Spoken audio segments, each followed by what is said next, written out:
Gloire et louange à toi, Roi d'éternelle gloire. Gloire et louange à toi, Roi d'éternelle gloire.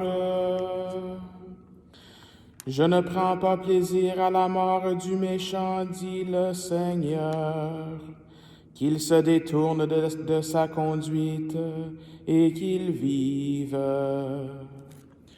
Gloire et louange à toi, Roi d'éternelle gloire. Le Seigneur soit avec vous. Évangile de Jésus-Christ selon saint Luc.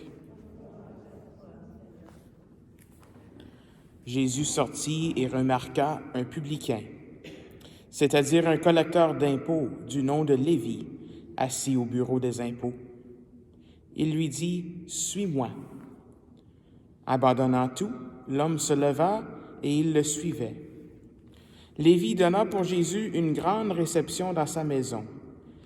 Il y avait là une foule nombreuse de publicains et d'autres gens attablés avec eux.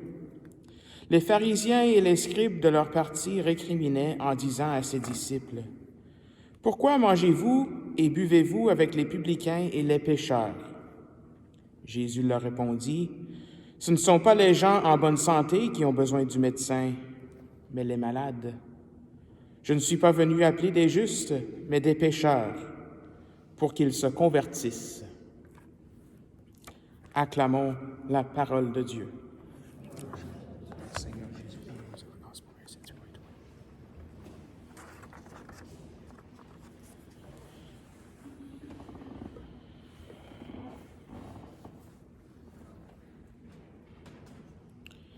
Dans la prière d'ouverture d'aujourd'hui, je pense que nous avons une clé pour comprendre cet appel de Lévi, ou bien Matthieu, on l'appelle aussi Matthieu, Lévi-Matthieu.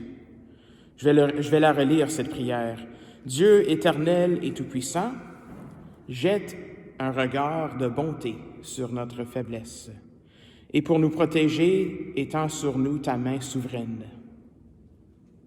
Je veux mettre l'emphase surtout sur cette partie de jeter un regard, jette un regard sur nous.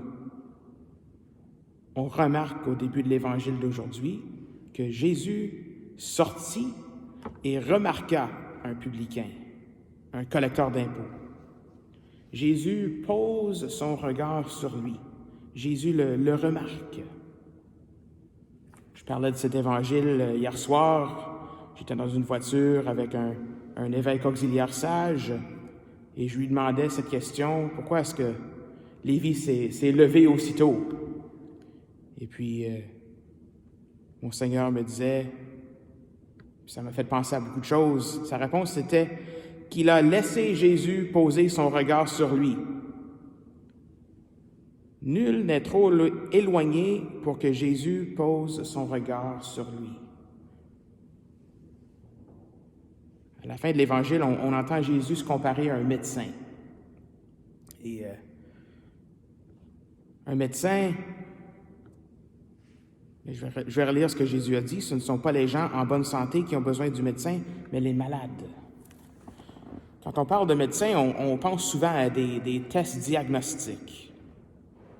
Des fois, peut-être certains d'entre nous, nous avons peur du médecin. On a peur qu'il nous dise des mauvaises nouvelles. On était peut-être un peu nerveux du médecin. Peut-être qu'il y en a même qui sont un peu, comme on dit, ignorants dans le sens que si j'ai pas de contact avec un médecin, il va pas me dire ce qui se passe et puis j'aurai pas à y penser, à y m'inquiéter, tout va aller bien. En d'autres mots, on évite que ce médecin pose son regard sur nous. On évite que le médecin fasse ce qu'il y a à faire. Mais avec Jésus, il a son regard sur Lévi, ce collecteur d'impôts. Un collecteur d'impôts, ces hommes, dans le temps de Jésus, étaient souvent considérés les plus pires des pécheurs. dans la société. Même, pas juste par les Juifs, mais même par tout le peuple, toute la société romaine. Et des fois, c'est un peu comme cela aujourd'hui, le gouvernement et les taxes fédérales, n'est-ce pas? C'est le temps des taxes. Je viens d'avoir mon T4 et tout ça. Et tout cela, pour un collecteur d'impôts, ils font juste faire leur job, hein? Mais tout cela, pour un collecteur d'impôts, pour un publicain, ça peut travailler négativement sur leur estime de soi. Peut-être qu'ils se sentent loin. Peut-être qu'ils se sentent comme des causes perdues pour recevoir la miséricorde. Mais Lévi, aujourd'hui, a laissé le Christ poser son regard sur lui. Il a donné permission, je ne veux pas citer le Père David, donner permission à Dieu, mais il a laissé le Christ lui pardonner. Et nous aussi, on peut avoir de la difficulté que le Christ pose son regard sur nous. Avons-nous peur de ce contact visuel avec le Seigneur? Avons-nous peur qu'il pose son regard sur nous? Peut-être qu'on pense souvent de notre passé, de nos péchés. On pense que peut-être que ces choses-là nous ont trop éloignés de lui. Mais ça, c'est faux. Il n'y a pas de cause perdue avec le Christ.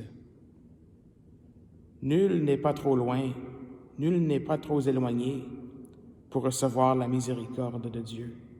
Ça, il faut se rappeler ça pendant le carême. Pas juste pour nous, mais pour tout le monde.